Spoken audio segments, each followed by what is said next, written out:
Salut à tous, c'est Virgile. Salut à tous, c'est Jean-Marc. Alors, beaucoup d'entre vous, depuis que Virgile est arrivé, trouvent qu'on a un peu la même voix. Alors, vous allez pouvoir vous faire votre opinion aujourd'hui, alors que nous nous retrouvons sur Cooking Mama, sur Wii, développé par Taito, édité par Majesco, c'est distribué par 505 Games. C'est sorti le 16 mai 2007 et c'est réservé aux 3 ans et plus. C'est des petites recettes de cuisine bien sympathiques que donc notre ami Virgile va vous montrer la preuve à l'écran. Alors, on commence effectivement par le mode solo. Alors, le mode solo en fait va vous proposer bien plusieurs recettes de différents pays. Donc c'est vraiment très varié, ça là-dessus ça fait plaisir. On n'est pas cantonné au hamburger d'un côté et au plat typiquement franchouillard de l'autre. Donc on a vraiment des recettes qui viennent de partout dans le monde. Comme vous pouvez le voir en fait, le menu que vous devez préparer se décompose en plusieurs étapes. Donc chaque étape en fait est notée une fois celle-ci accomplie. Donc là par exemple, la très fastidieuse étape de l'épluchage de pommes de terre. Donc là, parce que en fait ce que tu me disais c'est que c'est quand même un gameplay assez basique et quand même assez répétitif. Voilà. Et une jouabilité un peu imprécise quand même. Hein. Voilà, donc là c'est l'exemple typique sur l'épluchage de pommes de terre. C'est une phase de jeu qui en fait se révèle déjà assez agaçante parce que très imprécise. Et alors là j'ai beaucoup de mal, alors que je suis d'habitude un expert dans l'art d'éplucher les pommes de terre. Là j'ai beaucoup de mal. Et c'est vrai qu'on se retrouve vite à faire tout le temps la même chose. Alors certes les phases de gameplay sont assez différentes, mais finalement au bout du compte l'utilisation de la Wiimote se révèle être toujours plus ou moins la même. Donc c'est vrai que c'est assez ennuyant à la longue. Donc là en fait tu fais des mouvements du haut vers le bas pour éplucher comme il faut. Et après sur les légumes suivants, sur celui-là, sur la carotte, on va vite se rendre compte qu'il faut la trancher. En fait toutes les étapes de la cuisine, comme sur la version DS, donc voilà, sont reproduites. Alors on a un chronomètre qui devient très agaçant sur la fin. Sur la fin, surtout pendant l'épluchage, là c'est assez énervant. Parce que le tic-tac double sa vitesse sur la fin. Donc là c'est une phase qui en plus est d'autant plus énervante parce que si vous voulez, vous n'utilisez que le mouvement de la Wiimote, vous ne vous servez à aucun moment d'un bouton, ce qui fait qu'en fait vous n'avez pas vraiment l'impression de manipuler les aliments. Vous êtes plus ou moins bêtement réduit au statut d'automate en fait. Voilà, vous accomplissez un petit peu ce que vous demande de faire. Donc ça en fait c'est la première méthode pour réaliser ces recettes, c'est-à-dire la méthode étape par étape. Voilà, il y a effectivement 3 méthodes. Donc ça c'est la méthode de base on va dire. Ensuite vous avez une méthode qui vous permet de vous exercer sur chaque étape avant de la réaliser et d'être noté. Donc ça c'est si vraiment vous n'êtes pas sûr de vous. Et derrière je vous montrerai, vous avez une façon de faire qui s'appelle défi. Une sorte d'épreuve d'endurance en fait. Voilà, c'est en fait une manière enchaînée de prendre les étapes. C'est-à-dire que vous n'avez aucun temps mort, c'est toutes les étapes qui s'enchaînent directement et qui d'ailleurs doivent être réalisées avec un temps bien moindre que sur l'épreuve normale. Donc là par exemple, comme on vient de le voir, tu découpes, tu tranches et tu haches tes aliments, mais tu ne déplaces pas la manette de droite à gauche, tu fais juste le mouvement au bas. C'est automatiquement fait à l'écran. Donc c'est vrai qu'il n'y a pas tant d'interactivité que ça, quoi. Voilà, le joueur prend pas forcément beaucoup d'initiative, si ce n'est pas du tout. On est vraiment cantonné à jouer l'automate, quoi, à faire ce qu'on nous dit de faire. Et du coup, en termes de gameplay, ça se révèle quand même très très pauvre parce que même si les mouvements sont assez variés, au bout du compte, on en vient toujours à faire la même chose, c'est-à-dire réaliser ce qui nous est demandé à l'écran et rien de plus.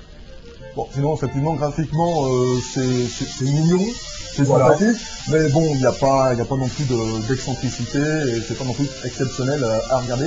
Donc là, tu fais quoi là? Alors là, je secoue les aliments pour leur éviter de brûler. Donc là, vous m'entendrez, là, c'est assez éprouvant. Haché, on va dire. Hein. Exactement.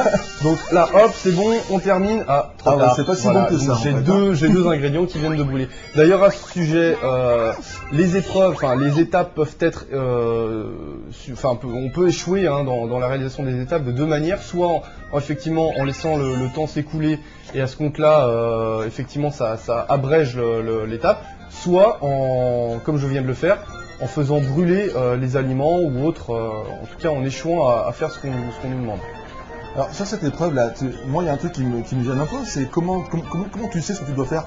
Voilà, donc ça c'est effectivement quelque chose qui est assez énervant, c'est qu'en fait les indications qu'il y a au début, donc dans le menu où sont détaillées les différentes étapes, sont vraiment succinctes.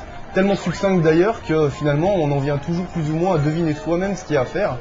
Et c'est assez gênant dans les premiers temps en tout cas. Ouais, donc en fait c'est un peu empirique quoi, tu apprends par l'erreur. Voilà, exactement, c'est exactement ça. Sinon moi je trouve quand même que l'ambiance sonore est assez sympathique, c'est des petites musiques agréables, des petits bruitages. C'est mignon, les bruitages, les musiques et puis la petite voix de Mama là qui est par assez contre, marrante. Mama elle ne s'exprime qu'en anglais, Voilà. mais heureusement les textes sont tous en français à l'écran. Ça, c'est quand même un plus bien appréciable. Donc là, vous le voyez, donc à l'issue de chaque recette, vous êtes noté. Donc, sachant que une recette peut très bien, enfin une étape de la recette peut très bien être, on peut très bien échouer à la réaliser, ce qui pour autant n'annule pas du tout la recette. Hein. Et on peut très bien, on la continue jusqu'au bout, même si vous échouez, parce que c'est Mama qui prend le relais en fait. Et à chaque fois, elle dit Mama va te sauver. Voilà, etc. exactement. Et en fait, une fois que tu as réalisé des recettes, tu en débloques de nouvelles au fur et à mesure. Et comme on peut le voir, il y en a de toutes les nationalités, comme on disait au début. Au tout début de la vidéo, vous avez remarqué le menu. Donc là, on est dans le mode cuisinons, donc c'est le mode solo. Et sinon, on a Amis et cuisine du monde. Donc ça, c'est pour choisir un des grands chefs des différents pays représentés. Et puis le défier. Donc le grand chef, lui, est contrôlé par l'ordinateur. Par la Wii. L'ordinateur. Ce n'est pas un computer system. Et on a également donc le mode amis et cuisine qui vous permet donc de défier un de vos amis sur un écran splitté en deux. Voilà, exactement. Donc là, comme vous le voyez en fait, chaque recette accomplie vous permet de débloquer le menu défi qui, comme je vous le disais tout à l'heure, vous permet donc d'enchaîner toutes les étapes sans aucun temps mort. Donc là, on va passer sur une autre petite recette japonaise. Ah bah voilà quand même, parce que le jeu vient du Japon, hein. Voilà, exactement, il en faut bien pour nous. Il aurait manqué qu'on n'ait pas une recette japonaise, dis donc. Alors, qu'est-ce que c'est? Alors là, voilà, c'est le genre d'étapes très simplistes au cours desquelles on ressent aucun plaisir de jeu, quoi. Il s'agit juste de faire couler de l'eau dans un récipient, donc voilà, ça c'est monnaie courante dans le jeu. C'est vrai qu'il y a des épreuves qui sont vraiment anecdotiques et dont on se serait bien passé finalement. Donc dans le mode défi, t'as pas en fait cet aspect à chaque fois de démarrer. Ouais, voilà, ça enchaîne à toute vitesse. Ça enchaîne, exactement. Voilà. Donc t'as intérêt à avoir les gens bien préparés à l'avance, être entraîné pour pouvoir après savoir tous les mouvements qu'il faut réaliser. Exactement. À l'arrière, ils auraient proposé ça un peu tout de suite et pas en supplément. Ça aurait été un peu plus dynamique, on va dire. Voilà, exactement. C'est vrai que petit à petit, il faut tout débloquer pour. C'est vrai que ça hache un peu le jeu cette façon de détailler les étapes comme ça. C'est vrai que ça hache, c'était la recette de cuisine. Ça sera un jeu de bûcheron, ça hacherait aussi, mais bon, ça c'est pas le cas. Donc sinon, effectivement, c'est un concept de départ qui est assez aguichant, mais bon, on trouve quand même que le gameplay sur la Wii ne suit pas.